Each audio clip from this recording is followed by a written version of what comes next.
এবার ঢাকা রাজধানী ইতিহাসের এক অনন্য সাক্ষী হতে যাচ্ছেন।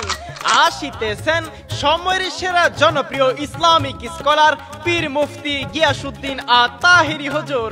আগামী ৩ রমজান মগবাজার দরবার শরীফের ওলিয়ে কামেল মুর্শিদে মুকাম্মেল ঢাকার কুতুব আল্লামা আলহাজ হাফেজ মাওলানা মুহাম্মদ আব্দুল হামিদ আল কাদেরী রহমাতুল্লাহি আলাইহির স্মরণে ১৩তম বার্ষিক পবিত্র উরস মুবারক। স্থান খানকায়ে কাদেরিয়া হামিদিয়া দরবার শরীফ প্রাঙ্গণ, মগবাজার, ঢাকা।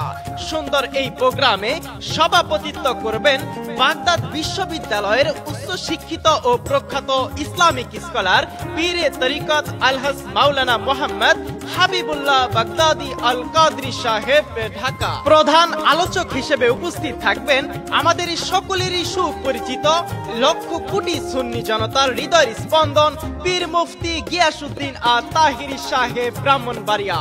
আলোচনা করবেন তারাবির নামাজের পর উক্ত ওয়াজ ও দোয়ার মাহফিলে দেশ বরেণ্য উলামায়ে কেরামগণ তাশরিফ আনিবেন। সার্বিক তত্ত্বাবধানে রয়েছেন পীরজাদা আলহাজ মুহাম্মদ মুহিবুল্লাহ আল কাদরি সাহেব, ঢাকা। কোরআন সুন্নাহ ও নবী প্রেমের এই প্রোগ্রামে আপনারা সকলেই আমন্ত্রিত।